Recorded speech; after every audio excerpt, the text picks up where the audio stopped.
Hello and welcome to the GXM podcast, where we explore the news and topics surrounding video game music and the intersection between the games and music industries.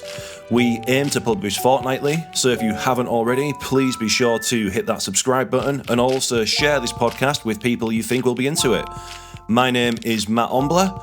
I am head of games and music partnerships at video game soundtrack label Laced Records, and I have come from my former life as a freelance games journo specialising in video game music.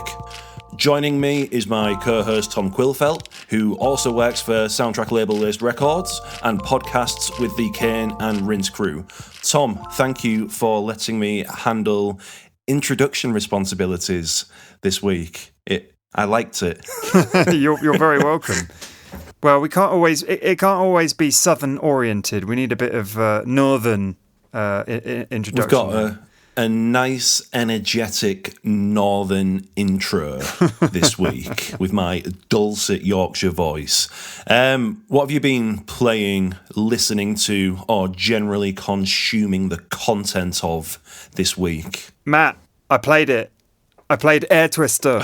I played it, and this is Air Twister is the game with the prog rock kind of Queen soundtrack that we both absolutely love in a non-ironic way, I'd say, as well as a bit of cheeky irony in there. It's a aerial shooter in the style of Space Harrier from arcade days gone, but it has the most insane presentation.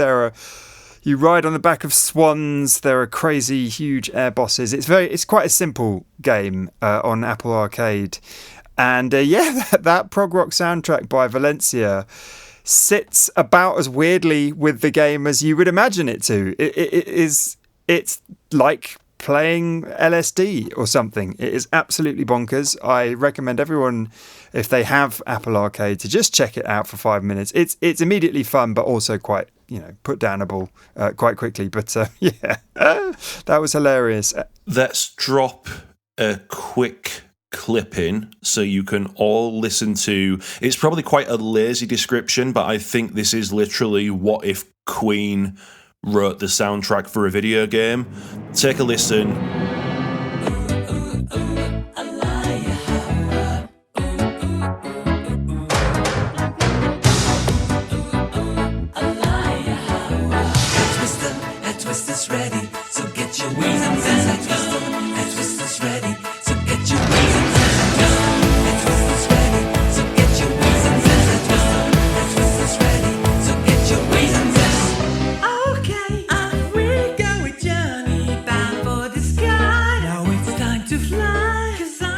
I've had a boring week. I've just been playing too much Baldur's Gate 3, and in terms of new stuff that I listen to, I think it gets about as weird and exciting as me saying I've discovered a video from 1999 of NSYNC singing the Pokemon rap. Pokemon rap! Gotta catch 'em all, gotta catch 'em all!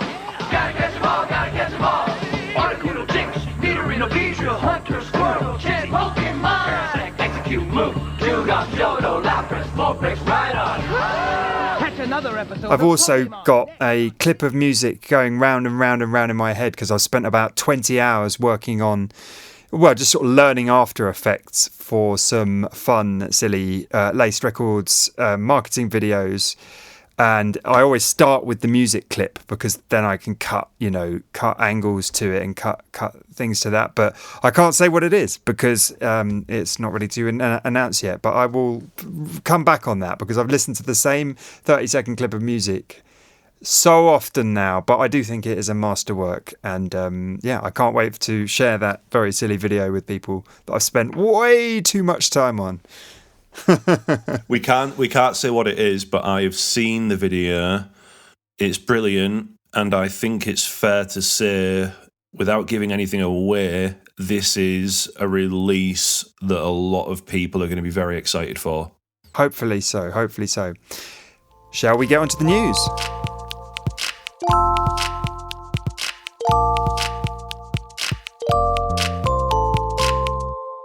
Starting off with a bit of a sad one, another round of industry layoffs in the games industry. This time at Bungie, who are best known for their work, obviously on Halo in times long gone, but also Destiny.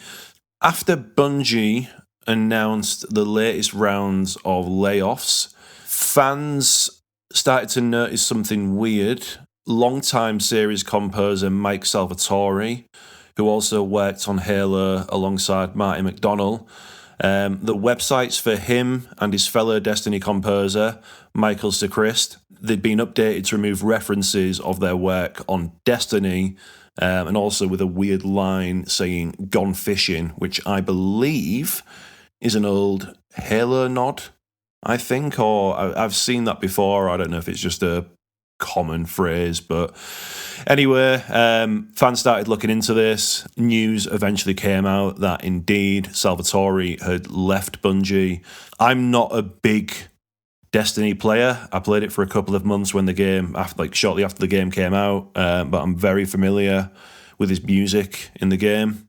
He's kind of like one of the veterans there, and with that, it is fair to assume also probably one of the highest paid employees there. There's multiple rumours circulating about how and why he was laid off. Some claiming he was laid off, while others, such as Windows Central reporter Jess Corden, saying that he might have retired voluntarily. That, obviously, we've got no way of knowing, but something that I do want to read out really quickly is the video game reporter for Forbes, a guy called Paul Tassi, reached out to Mike to try and get the lowdown, and Mike responded with the following words, which, and this is coming from me, like I've interviewed Mike in the past and he is absolutely lovely, and I think the quote that he gives to Paul here is just a really good summary of his character. Hi Paul, thanks for reaching out to me and for your kind words. The last 24 hours have been crazy and I'm still sorting through my feelings. Many of my good friends were also let go and I feel awful for them. My heart goes out to everyone who lost their job yesterday. Regarding myself, the overwhelming feeling I have is one of gratitude. Beginning in 1997, Bungie provided me with the opportunity to contribute music to some of the most amazing games ever made. I've been truly blessed to work with so many awesome creative people over the years. I've learned so much from them, not only as a composer, but as a human being during my time there. One of the things that I always loved about being part of the team was our willingness to take risks, which has always been a part of Bungie's DNA. And when we would fall, we wouldn't retreat, we'd reload. This is at the heart of what kept me engaged year after year through success and failure. I truly wish the best for my friends who are still there, and I have no doubt that they will be able to right the ship. To the fans, please don't hate on them. Give them a chance to blow you away like they've done so many times before. Peace to all, Mike. I mean, that's lovely considering the circumstances. What do you think of this? Yeah, that's very diplomatic wording. I mean, yeah, I played Destiny originally. I played a little bit of Destiny 2. The CEO of Bungie actually, in a town hall meeting, it reportedly said that interest in Destiny 2 had been soft. Yeah, very sad that if Mike was sort of still had work to get on with there and that was cut short, but I've always loved the Destiny soundtracks. Absolutely incredible work, that kind of prog rock orchestral with a bit of synth stuff and just rich and heavy and weighty. They do weighty well, don't they, Bungie? Everything, the gun feel, the gameplay, and the music as well. So basically it's fair to say that live service games, I think, across the industry are facing a whole raft of challenges right now. But I'll tell you what aren't facing challenges: video game concerts. Great segue. So last year, Gareth Coker very kindly invited a couple of the Laced crew down to Abbey Road while he was doing an orchestral recording session, which was absolutely wonderful. And I met and chatted to Mateusz and Marta Pawlak from Poland, who are two of the people who organise Game Music Festival. And they had decided that year to hold their concert in London instead of somewhere in Europe or in Poland. And there were sort of various reasons behind that, the sort of the internationality of it and wanting to spread out, I guess. Or last year, they did the Cuphead concert and they did an Ori concert, which obviously Gareth Coker's music he's the composer for those games, and they were both wonderful, wonderful events. And this year they announced again 2 stunner games, really going for the throat with these ones. So on the 4th of May 2024 in London, again at the Festival Hall, they have got 2 concerts, one in the afternoon at 1 p.m. for The Last of Us, and Gustavo Santaolalla will be there. He'll also be doing a masterclass for VIP ticket holders.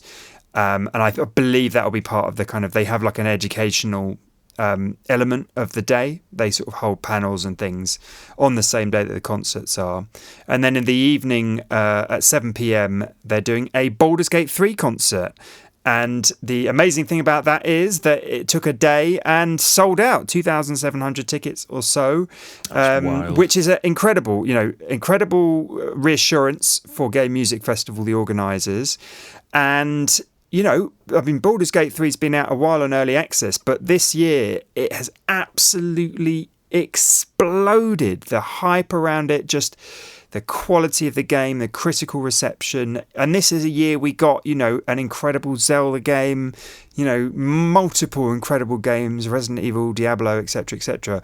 And Baldur's Gate 3 will probably top a lot of Game of the Year lists. And I would say what we know from Laced is that often the quality of the music takes a back seat, and which is silly to say because the quality of the music in Baldur's Gate 3 is incredibly excellent by Borislav Slavov. But the popularity of a game, the popularity of an IP or a series can sell vinyl, it can shift concert tickets, even if the music itself wouldn't draw a broader mainstream audience.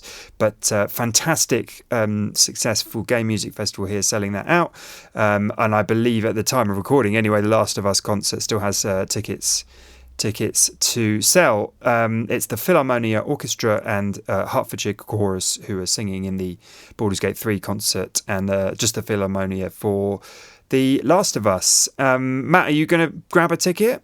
I have kindly been offered tickets, so I will be in attendance, which is a good thing I've managed to get tickets, because I did not expect... Well, I maybe suspected they'd sell out eventually, but I think for Baldur's Gate 3 to sell out a 2,700 cap venue in 24 hours, that's absolutely wild, you know what I mean? Tickets for these concerts as well, they're not cheap. They're reasonably priced, of course, for the experience that you get, but they're certainly not cheap compared to normal gig tickets. So I think it's great. And honestly, as I've said to you, I feel like I've got an illness where I cannot stop playing Baldur's Gate 3. It is genuinely one of the best games that I've ever played. So, Emma Noon, who is no stranger to the world of video game concerts. Of course, she is a video game composer and acclaimed conductor herself. She's composed music for World of Warcraft, which is probably her most famous game, amongst many others. The concert series is called Video Games in Concert with Emma Noon. Really good program with some quite, I think it's fair to say, unusual choices. Resident Evil 5, for example, not a game that often pops up at these video game concerts, but also music from the ones you might expect, such as The Last of Us, Kingdom Hearts, Witcher 3, also many more. I am very happy to say that we have some dates outside of London, which for me, living in Hull, is absolutely fantastic. So there are 4 dates that have been announced so far. We have Brighton on the 11th of May, we have Wolverhampton on the 17th of May, Manchester on the 18th of May, and Bournemouth on the day after, 19th of May, and these all take place next year. If you are interested in checking those dates out and buying tickets, we will whack a link into the description. But we also have some more news on Ema News, don't we? Ema News. Let me do that again. Sorry. Ema News. We also have some... Yeah, News. Noon in the news. We also have some more news on Noon, don't we? We do. Just that Gamerfest Dublin gave her the Lifetime Achievement Award, which I thought was very nice because she's been around. She's done so much for game music. She's been a huge champion and for video games as well in general. I just thought that was a really nice announcement. Right. Are you ready to get geeky? Well, inevitably, there's some kind of tie-in song with some kind of pop artist or virtual artist. Doesn't matter whether they exist in reality or not. Go on, Matt. What's Hatsune Miku been up to? While most people know Sega for all of those big names, a lot of people don't realise that Sega has an incredibly popular mobile game called Hatsune Miku Project Diva Megamix. It's a rhythm game, and if you're wondering who Hatsune Miku is, it is essentially a Vocaloid. So like a Vocaloid / virtual idol / internet celebrity. There's loads of different ways you can break this down, but all you need to know is she is incredibly popular, despite the fact that technically she doesn't exist. Anyway, the game did a crossover with the Pokemon Company, which I think is notable because it's indicative of the Pokemon Company kind of flexing its muscles in music, right? We've seen collaborations with Katy Perry and Post Malone. We've also seen a lot of collaborations this year with Universal Music Japan. So there's a lot that Pokemon is doing in the music world right now. But listen to this. The collaboration originally started with 18 illustrations where Hatsune Miku was basically redesigned in the style of certain Pokemon trainers. So what if she was an energy Pokemon trainer? What if she was like a rock gym trainer kind of thing, just to give her like a different style and appearance? To complement those illustrations, they've also released 18 music tracks. Just to throw some quick stats at you quickly, the game was already making a lot of money for Sega. It basically counts. Sega have released a lot of their games on mobile as well, right? So Streets of Rage, Sonic the Hedgehog, all of these old games you can buy on mobile. Probably fair to say that Hatsune Miku generates about 80% of the company's revenue on mobile, and it's only been out for like a couple of years. It's massive. It was making, on average, according to data from Sensor Tower, a couple of 100,000 a day, which obviously is not small by any means. When the Pokemon collaboration kicked off with the music songs going into the game on the 28th of September, daily revenue jumped over the next couple of days to over 2 million. There were literally like a couple of days during this collaboration where this game was making 2 mil every day, which is absolutely wild. I'm not going to try and describe or break down or analyze the type of music that they've been doing for this collaboration. It is super weird. A lot of the collaborations are with other Vocaloids.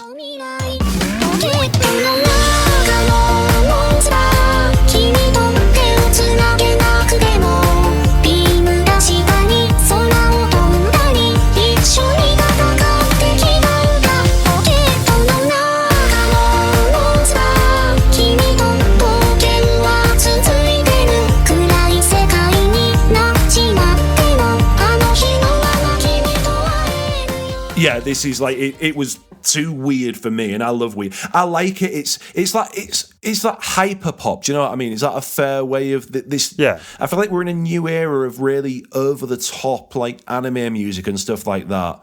I mean, that's a lot of money.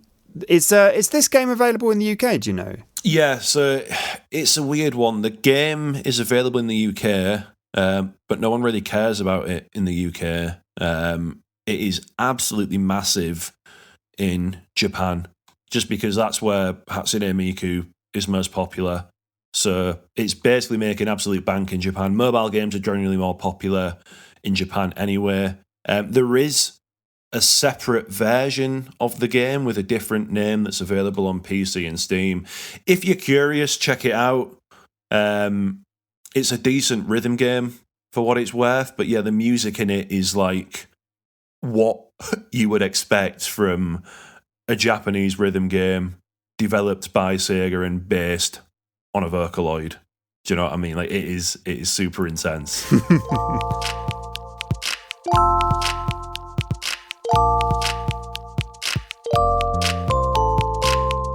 Okay, so for this week's topic, I was watching the Save and Sound Online Music Festival by Bedtime Digital Games a few weeks ago, and a chap called Joonas Turner did the most amazing kind of breakdown of interactive music systems. And he set his stall out to really briefly, but really in-depth and intelligently. And I just thought it was such a brilliant way of talking about it. And I reached out to him and we had a chat a couple of weeks ago about his latest project, Go Mecha Ball.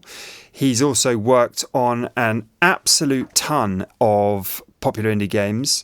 I've followed him on Twitter for quite a while. He's one of those people in the industry who just loves to share, loves to show, loves to explain, and I think that's such a valuable thing, especially for any younger sound designers, composers who are interested in the kind of the implementation of music within the game, the real nitty gritty.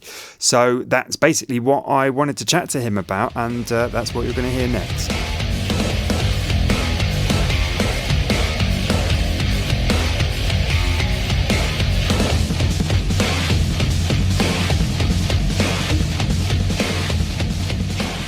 Most people would have heard some of your work if they'd been paying any attention to the indie scene, particularly, I guess, Devolver Digital Games in a way. There's kind of Downwell, Broforce, Cult of the Lamb, that kind of thing.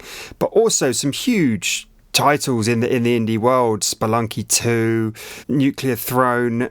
For you, when you get to the opportunity to work on either one of just music or just sound effects, or you get the opportunity to do both together, are you always thinking about how they fit together, or are you just kind of throwing stuff together and then you balance it later on in terms of music's place in the mix versus sound effects?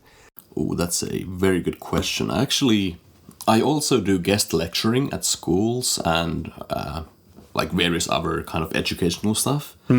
That's a key point I give. I see music in video games. There's two separate branches I see. One is music as music. So you have just cool music. Or you have music for games. Which is music driving a function instead of just being cool. I personally, when I play games, I enjoy games where the music is a functional part of the game. We are experiencing a video game. I personally enjoy that the most. And that's how I tend to think when I work on games, making music. Is there a key example that you tend to bring up and show examples to people? I mean, of course, there's the classic. Let's say you are playing something like Skyrim, for example. You have, exploration music, battle happens, now you have battle music. That's already a simple example of kind of music working as a thing inside the game. Small things like that already do a huge thing, in my opinion. But then there are games like Ape Out. Yes, yeah. Where you are essentially playing the music when you play the game.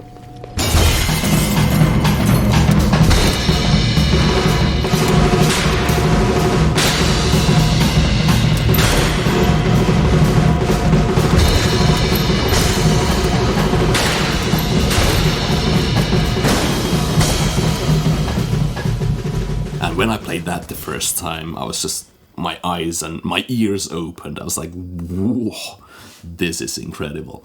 So how I kind of tackle this is, it depends on the technical limits of the engines we are using to make the game, the tools that we are using to make the game. So one example would be when I made my first commercial game, like my game, a game called Tormentor X Punisher, where I was the game designer.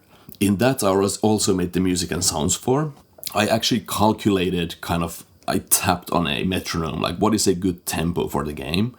And once I found that tempo, I would make everything in that tempo. All the songs are the same tempo. Then things like machine gun fires at kind of sub-intervals of the tempo. So if music is like gang, gang, gang, gang, then the machine gun would be like ta ta ta ta ta ta ta ta ta ta.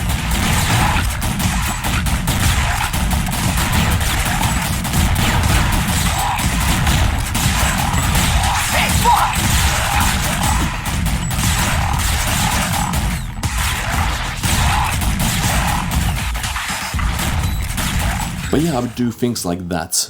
I wouldn't grid that, so it's not in a grid, so you can shoot whenever in the game, but just the fact that it is in a certain kind of pattern, it kind of creates these little rhythmic things, like almost like polyrhythms almost inside the game, and that already feels way better than having the machine gun fire at some random interval that doesn't fit with the music, which you can also use as an informative tool. So this is kind of where the thinking kicks in. So let's say the player shoots always in tempo. What if the enemy shoots in some random off tempo, so that they don't actually fit the music, so they already sound like it's something outside, you know, it's informative. You're like, oh, something's happening because it's not in this pulse I am in. So I've started to think of things like that in Tormentor X Punisher, which I kind of consider my first kind of proper music sound gig in games where I made both. I mean, I've done it before, but that was kind of the first kind of major one, I would argue. In terms of music structurally, just melodies, harmonies, you know, presumably in that case, you were thinking so carefully about everything all together as the kind of solo game developer. And there's been a few Stardew Valley, Undertale, that kind of thing, where the developer is also the composer. And yours sounds very kind of tightly, carefully woven together. How much do you think that affected the actual musicality, like instrument choices and harmony choices? And did you make a soundtrack album for that game afterwards, where you kind of listened to the music on its own? And were you personally able to kind of enjoy the music without those other elements there? How I like to think is indeed kind of how everything ties together, how to make a coherent world, like audio or audio-visually. How do you make everything coherent and work together? Let's say with Tormentor X Punisher, I thought that the music, like the more rhythmic it is, it gives me more leeway to kind of do this stuff. It's loud music, lots of heavy guitars, heavy drums and stuff, heavy synthesizer and so on and so on. But if you listen to it carefully, you notice it's very transient-y. Like there's lots of kind of pulses and like you kind of hear that. So I could like put sounds around it kind of easily, even though it's very loud music, but there's actually a lot of room for sounds.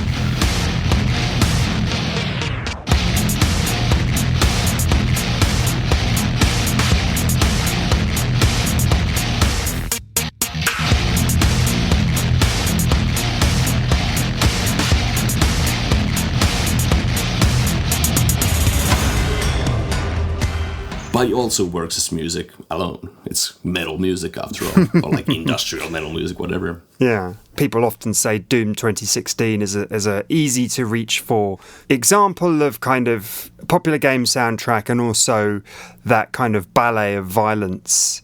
And it's something that Hotline Miami did, of course, and Torment X Punisher is, I'd say, that ballet of violence sub-genre. Yeah. Is it easier to work in that kind of ballet of violence arena when you're getting started tying these things together? Is it easier to do it in that genre with metal than a floaty, orchestral, dreamscape fantasy game? Yeah, I mean, sadly no one can see my webcam right now, but I'm kind of smiling a bit, smirking a bit, because I personally do think so. Yeah. Because like, if you dissect the music, like metal music, at its very core, it has, I think, two things that stick out to me. One is just the raw energy, it's you're like, oh, like you're already going. Yeah, it's aggressive, yeah. Yeah, it's energy. And then the other thing that I feel like is what makes it kind of easy-ish to tie into games is the transient nature of the music. Like you have drums, like but you hear a clear hit. There's a clear kind of thing to follow. Punchy drums, like techno could be similar, and techno is also, I feel like, an easy way, and that's why a lot of video game music uses techno, I would argue, maybe even. But metal and techno, in the end, they are this is going to be controversial-ish. I think metal and techno are the same music but different instruments, essentially. Yeah, I think so. Yeah. And it's where you get, say, someone like Darren Baranowski working on Crypt of the Necro Dancer. Anything that's kind of fall to the floor, easy for the audience to find the pulse, I think, as well. Yeah. Like, I mean, that's why people like electronic dance music, isn't it? It's because it's predictable. People know where the beat's going to be, and that's a reliable thing. It makes me think, actually, I don't know if anyone's tried it with like Indian tabla or classical Indian music. Yeah. That would be a difficult project, I think, but super interesting potentially. Someone will have a go at some point, I reckon. People have done that, like experimented with that. Actually, talking about Doom, I think Mick did experiment with that on, what was the game called? Atomic Heart? Oh, yes, yeah. Or something similar. And I also kind of experimented in something similar-ish with Scorespringer. There's one level where I use this weird kind of... I play around with time signatures, and I have like kind of stuff happening. Kind of rhythmic counting happening in the background, sneakily.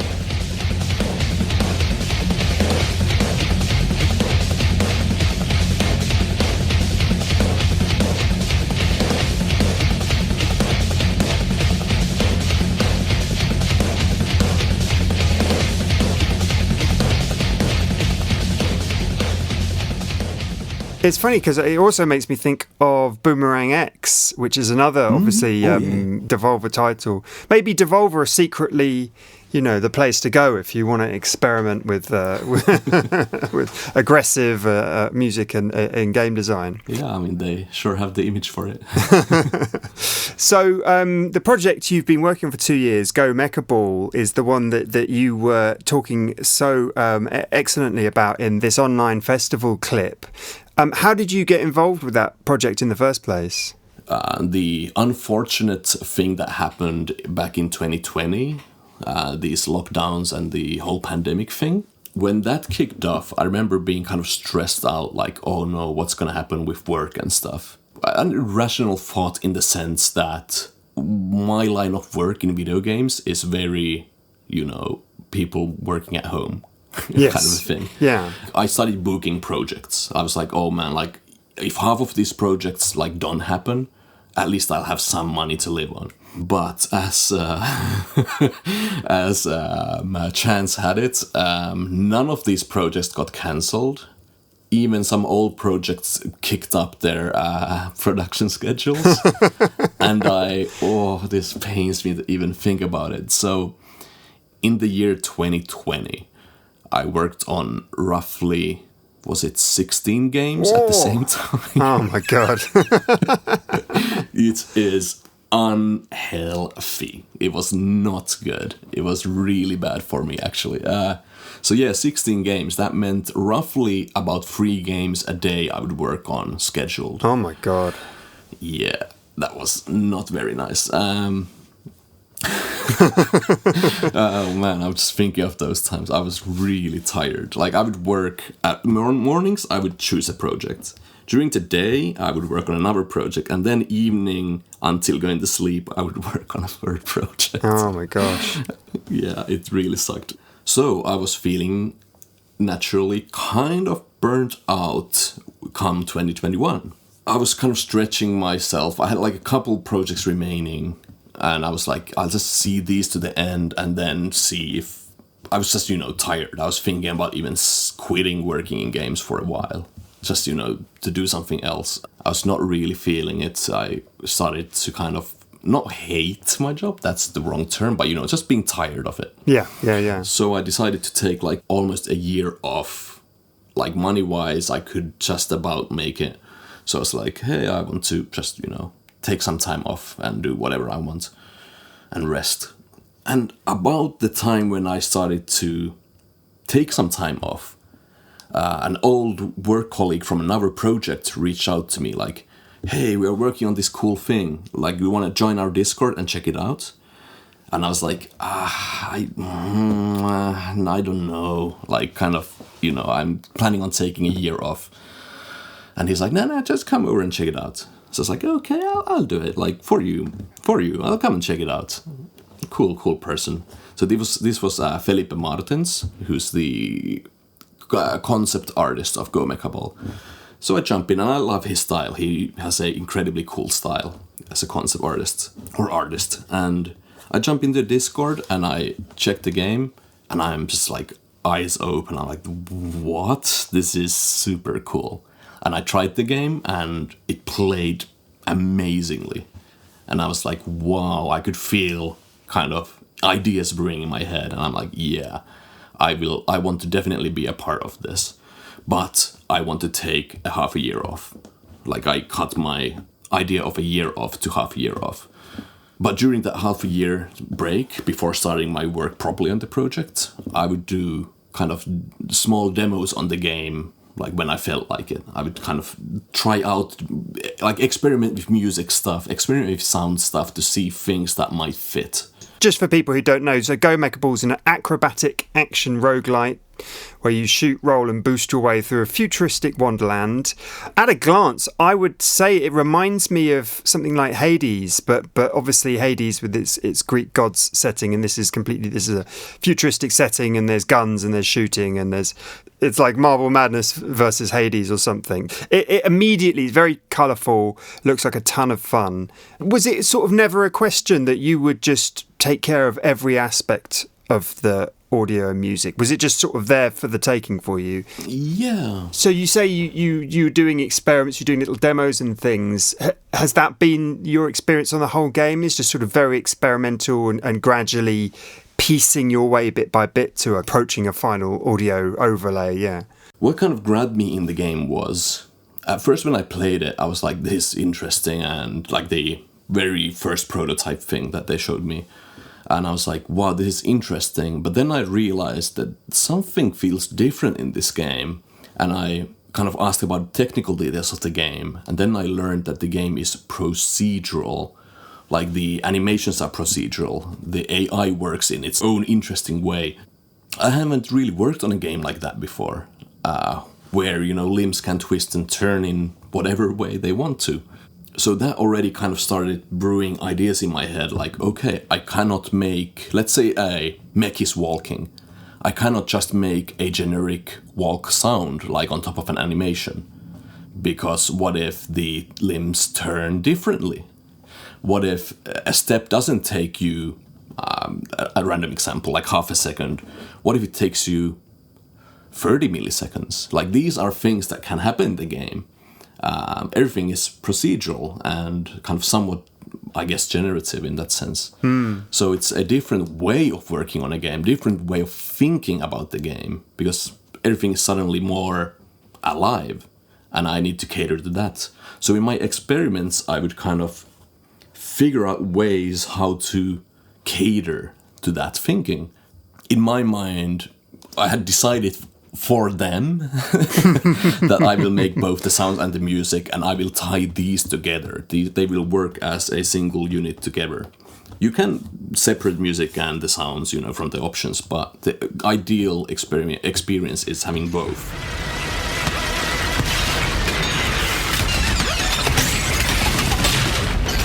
Let's add music in.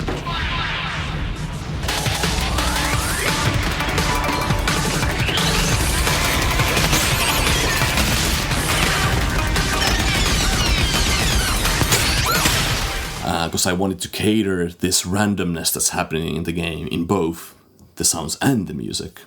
And then the sounds affect the music and the music affect the sounds. It's almost weird to separate them in that circumstance. It's just the soundtrack, isn't it? It might be Richard Vreeland, Disaster Piece, was talking about Mini Metro, the first one, and how like making a music soundtrack from that would be very difficult because it's just so driven by the gameplay. I think you do have kind of more traditional music in here than, say, a game like that where it's almost it's kind of musical sound design. So that was a thing I pondered about, because one of my early experiments that I don't think I even sent onwards was that I kind of tried to make it more kind of granular like that, more artsy, but it just didn't feel right for the game. I knew it needs to have like a driving like a feeling of a driving song, like a song that goes onward. Yeah. But I didn't want to just have like, I just didn't want like linear tracks.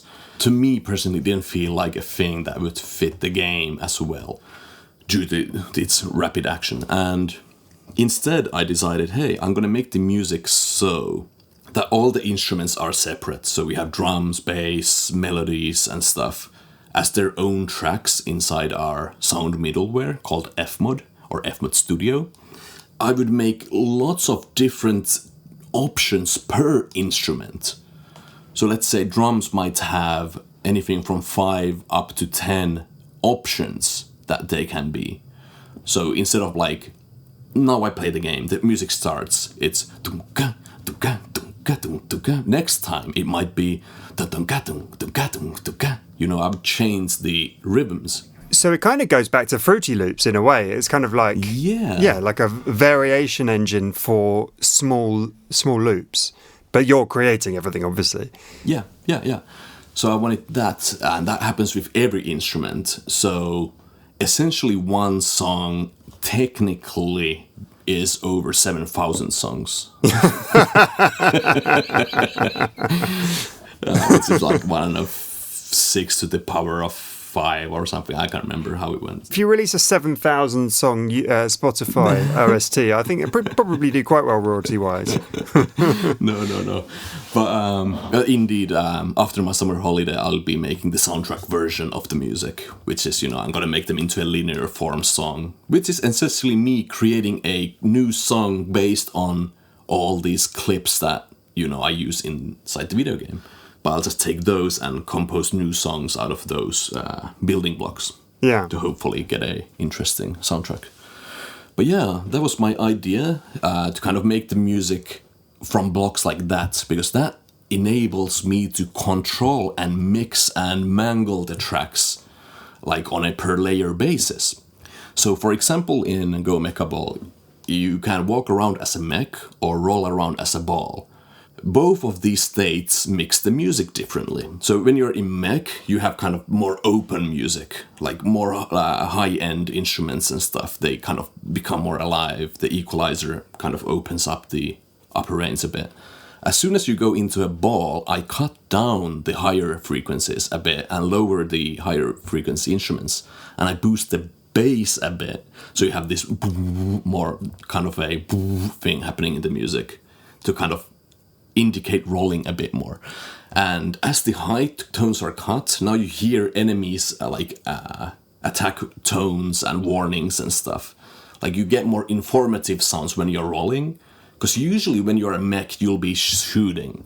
So that's when I want to kind of give you more focus on the shooting. But when you roll around, that's when you get like even more informative kind of sounds pop up.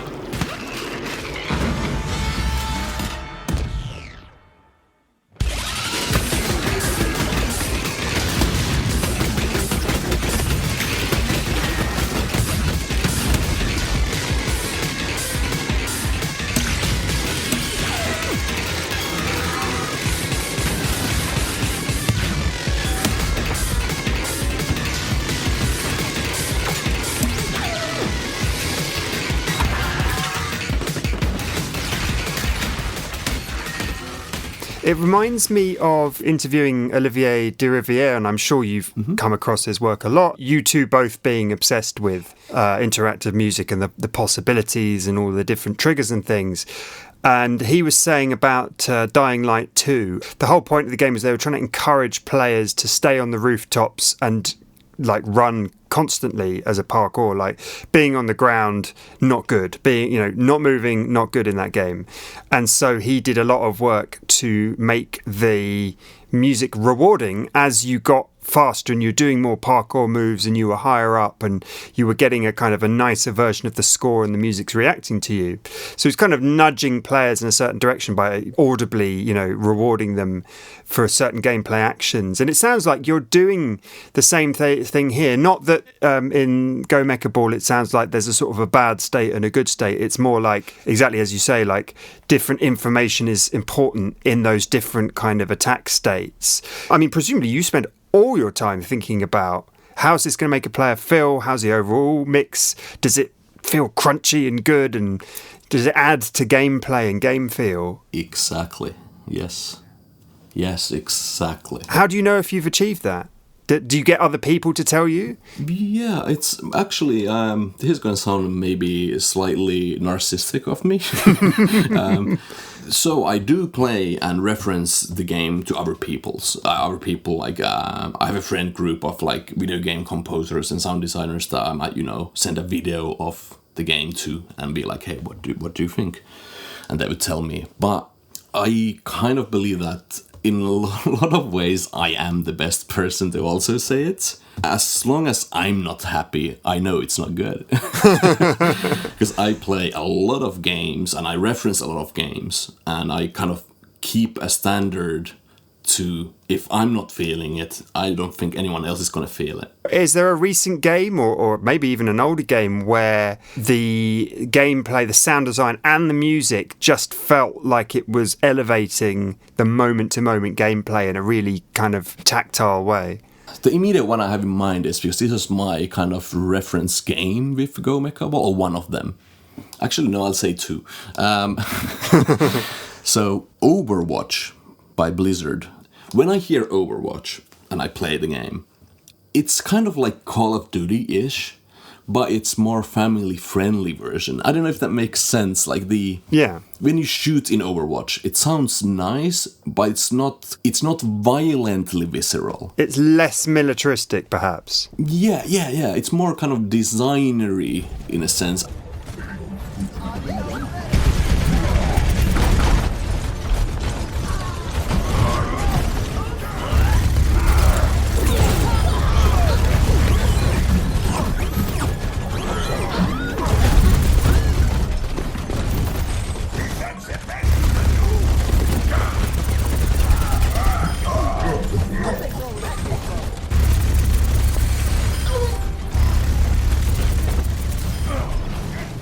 It's something that I could imagine hearing on let's say, a well-made, Disney movie or something. I kind of get that kind of a more...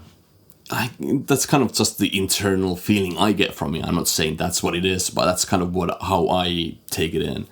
Or something like Wall-E. I see Overwatch more like Wall-E. But then my other inspiration was Call of Duty. Modern Warfare 2019, because that's visceral then again. I like the visceral feeling of how things shoot and punch. So I kind of started to chase the sound, kind of the feeling of the sound from these games combined. But I noticed or realized that when you play these games, there is no music, which made it hard for me to keep them as references, because I could only hear sound effects. But when you play the games, you don't have music on top when you play the game. Only in the beginning of a level and the end of the level. Interesting. I never noticed that. I haven't played a modern Call of Duty for, so that's interesting. Yeah, I'm talking about multiplayer gameplay. Yeah. Kind of, that's more in line to what Go Mechable would be like when things get hectic. But yeah, there's no music there, which is surprising. Kind of hit me at one point when I tried to mix Go Mechable. I was like, why can't I get the music and sounds to work together? I'm doing everything I can, and then I realized, wait, I'm referencing games that don't do this, so I had to take them aside as references. They acted as good starting points. So then I started looking into other stuff like Doom and 2016 and Eternal, and what else? I mean, there's a huge bunch of games I started taking in. One of the main inspirations that kind of stuck out to me was Super Mario 3D Land and 3D World. And those became, especially 3D World, became like almost my main inspiration in the end.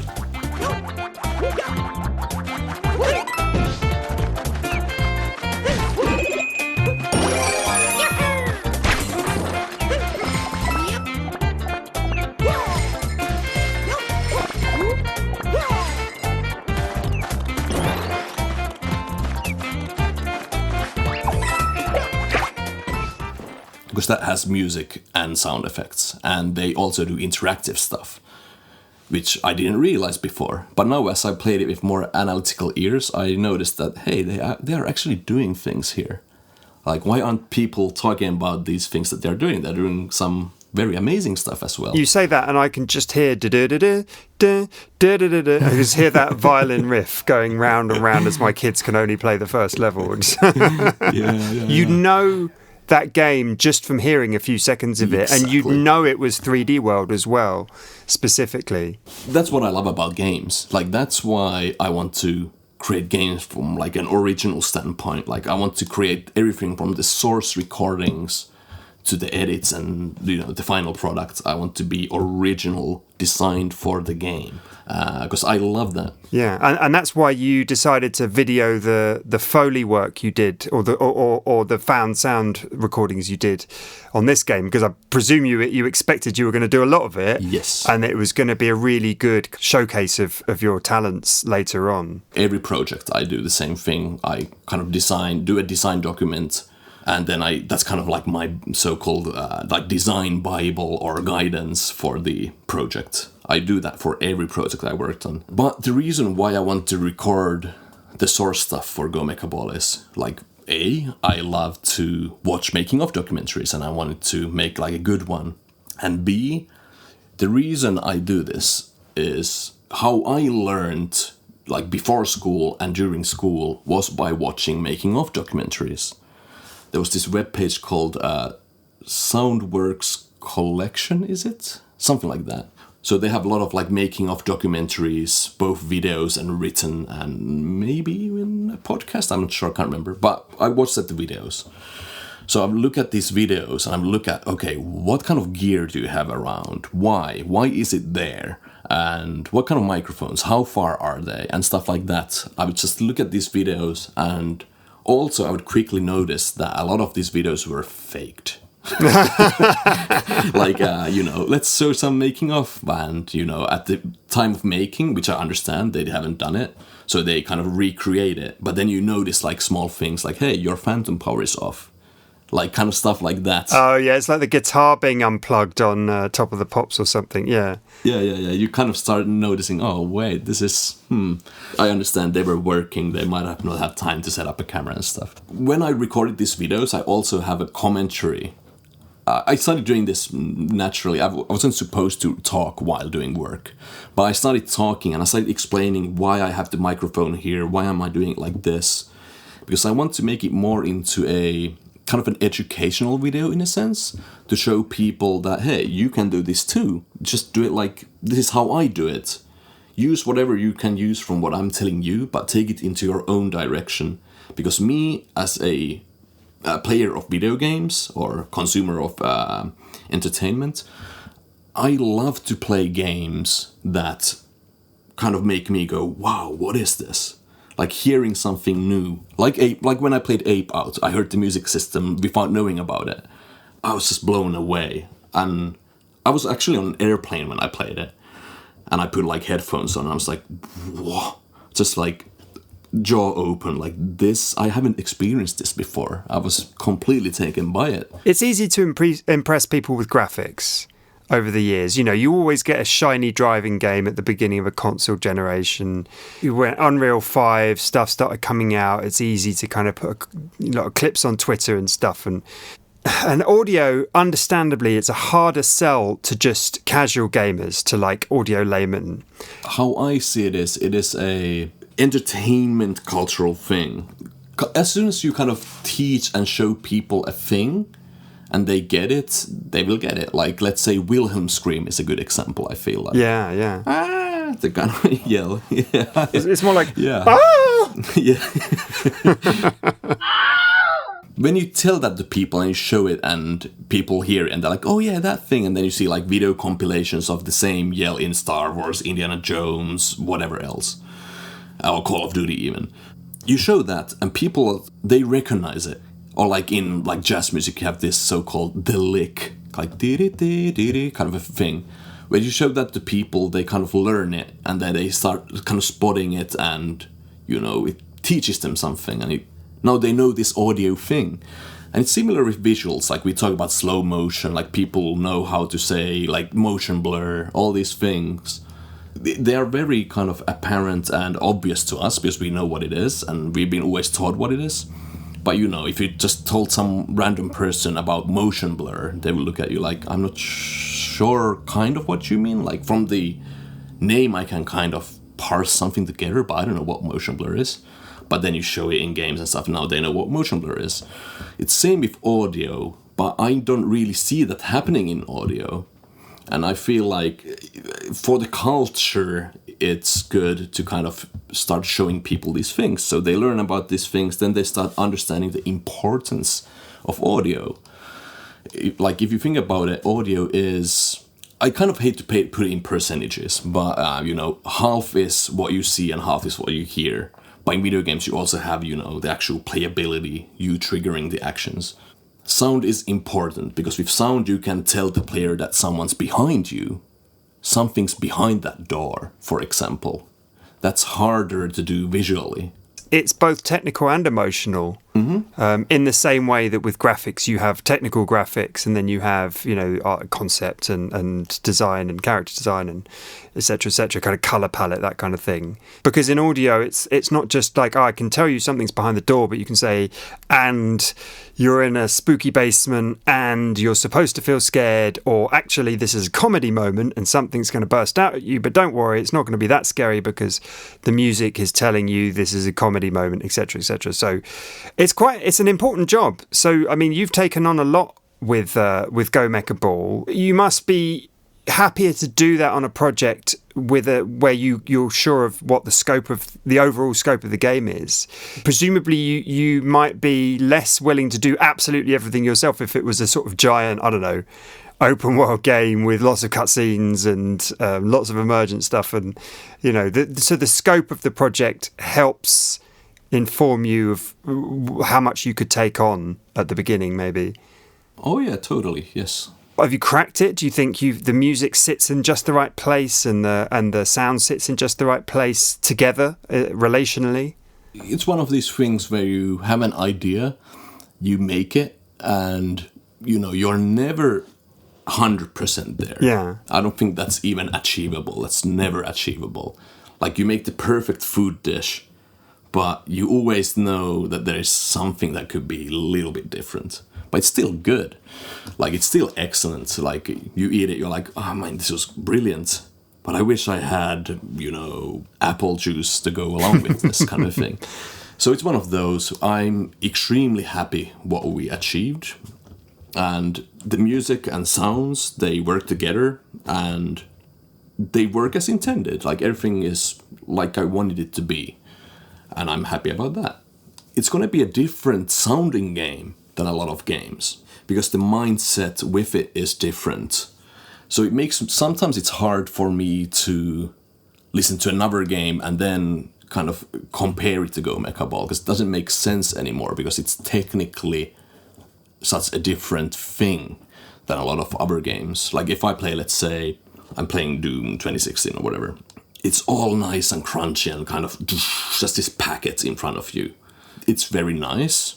But then Go Mecha Ball is different, because now that I'm rolling, the music is different. I'm walking, the music is different. I'm shooting, the music is different. I'm using an ability, the music is different. It's impossible to compare anymore. They're sonically just different. They function differently. So it's going to be an interesting thing for me to see how people take that in, because we are doing something different. And even if the sound effects themselves, they are randomized and they're kind of generative. So each time you shoot, let's say, a machine gun, each machine gun shoot you shoot is different from any of the previous machine gun shoots you've heard. There's like, I don't even know how many variations. It's talking about hundreds of thousands of variation per a single machine gun shot. Are you using a number of original samples and then slight tweaks on EQ and compression to kind of vary them up, or is it? No. So I would record stuff like how I think of weapons in general, but now in Go Mecha Ball is, I would look at the weapon and see if there's any moving parts in it. So if you can see, a barrel move or something, that would be a sound element. Also, as they're sci-fi and made-up weapons, I would need to think about how is the projectile formed is there a motor inside the weapon? How does it work? How does it form the projectile? How does it launch the projectile? What kind of pressure might the barrel have? And stuff like that. I would actually write down these pointers and I would record sounds for each of the elements. So inside Fmod, the event for a weapon looks pretty wild. I might have even 20 layers in there. Also, some of them react to each other. Like, let's say the barrel boom sound does something that might affect another part of the weapon to sound a bit different. So I would record up to, I don't even know, sometimes even 40 different sound bites for that one single part of the weapon. And all of the weapon parts have this list of, multiple sounds for that part. Ah, okay. So it's combinations of variations, variable combinations. Yes, and then those randomize, and some of those might even, have pitch randomization, or they react to something else. And also, if you shoot the weapons, as the player shoots the weapons. If you don't hit anything, you just hear the shot normally, the whole sequence of the weapon sounds. But if you hit an enemy, I will use the enemy sounds to duck down the shooting sounds of the player.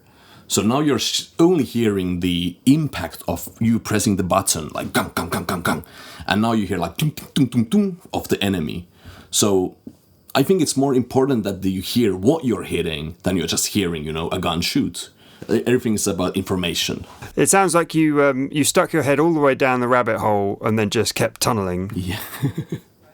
When it comes to video game reviews of the games you work on, as an audio person and as a musician, when you read reviews of games you've made, Day One and Metacritic or whatever, are you looking out for mentions of the music and audio?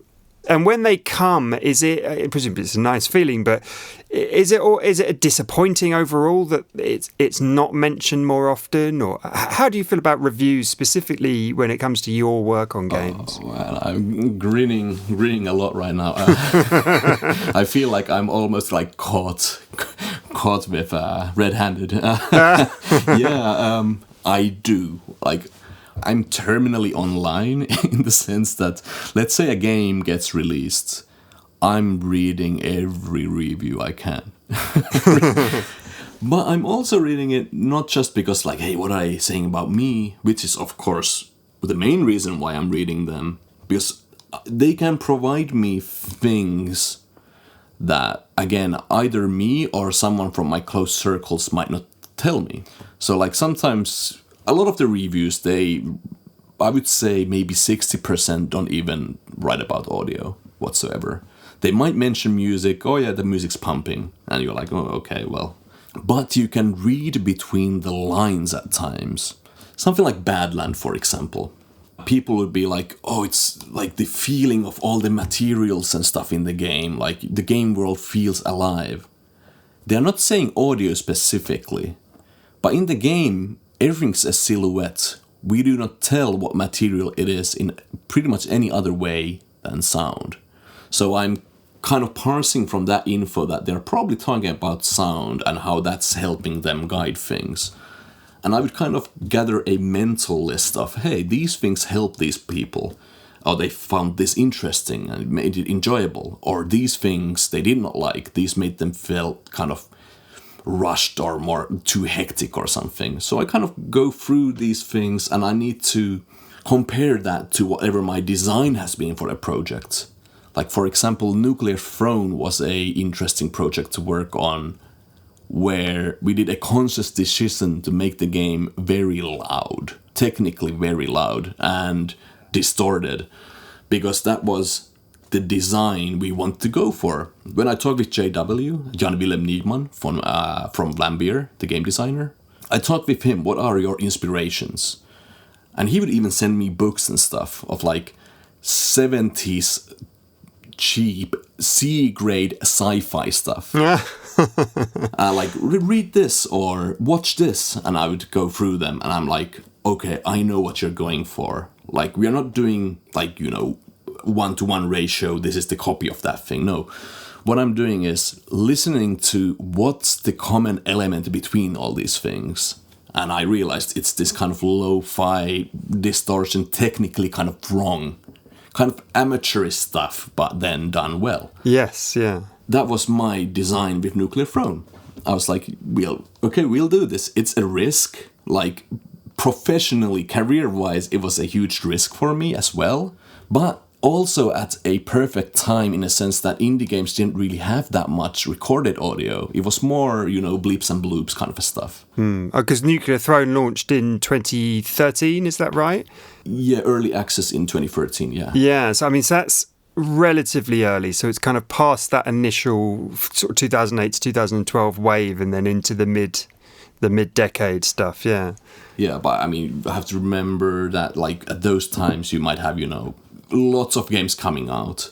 And, like, we think of, like, Binding of Isaac or Limbo and stuff. These are, like, the cream of the crop. Like, under them, there's, like, hundreds of thousands of games, which, were mainly bleeps and bloops, and I didn't want to do that with Nuclear Throne. It's funny because that reminds me of, the CD mastering wars that sort of started with the Chili Peppers' Californication, and how they just crunched it so loud to kind of make people remember and make people put it on and go, whoa! And, that album opens with like a down, down, down. So do you feel like you were trying to do the same with Nuclear Throne? Like, yes. Let's really stick in people's attention by going grungy and loud. Definitely, yes. That's awesome. That's an artistic decision. And yeah, but technically it was scary because, from a professional career standpoint, it's a technical flaw. Like, people would be like, no, you can't do this. But I thought, well, watch me.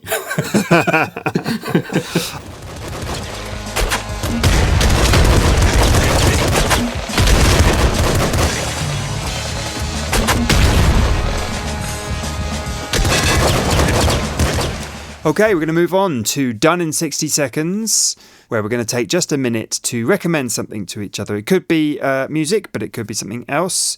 And I think up first this time is Matt. What have you got for me, Matt? This is definitely up there in terms of one of the most obscure things I've ever found. If I can take you and our dear listeners back to 1994, when a game called Burn Cycle, a point-and-click adventure, was released on the Philips CDI. What's interesting is the soundtrack for the game was written by a guy called Chris Whitten, who was a musician and producer who has drummed for the likes of Sir Paul McCartney and Dire Straits, and another guy called Simon Boswell, a BAFTA-nominated film composer with more than 100 credits to his name. They released a remix album called Burn Cycle Reworks, and it is genuinely one of the best remix video game albums that I have ever listened to it. Take a listen to this track called Chris VR and let me know what you think.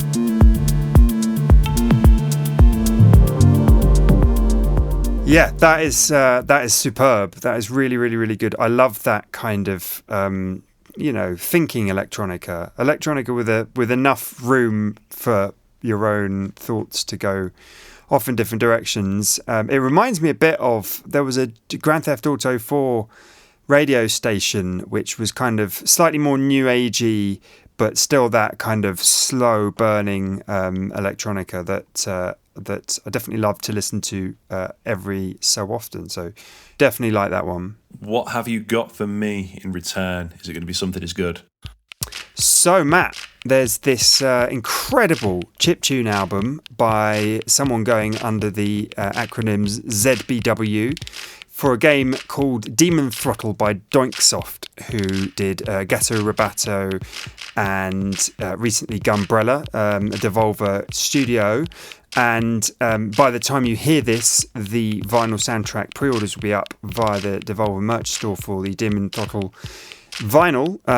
Otherwise, you can check it out a bit on YouTube, but otherwise it's not on, the soundtrack's not on Spotify, it's not on Steam, because the game's not on Steam, because it's a physical only game. You can only get it on Switch cartridge, and it's incredible. Jazz fusion, prog, metal, traditional chiptune soundtrack with just incredible musicianship all across the board, and extremely varied despite that traditional chiptune palette.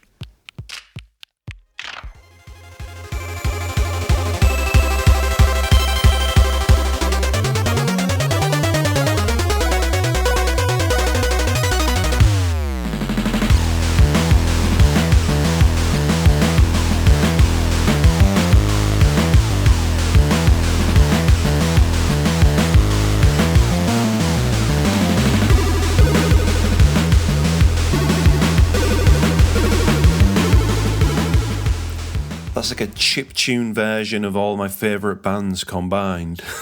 And I was trying to work out what time signature it was in once it booted off, but I just gave up. I don't know if that was just the drums being on the offbeat and throwing me off, or if it was just in quite an obscure time signature, but I couldn't count it. I've given up. But excellent find. Right, I am absolutely full now of delicious chiptune prog jazz fusion. So that is all we have time for. Thank you so much for listening. If you haven't already, please subscribe, leave us a review, share this podcast with your friends or anyone else who might be into it. You can find us on Twitter, Instagram, and Threads at GXM Podcast. You can find Tom on Twitter at T Quillfeldt. That is QUILLFELDT. I'm a lot more simple. I am Matt with one T. Mat Ombler on Twitter. As always, if you've got any feedback or any news to share, you can hit us up over email at gxmpodcast@gmail.com. Thank you and goodbye.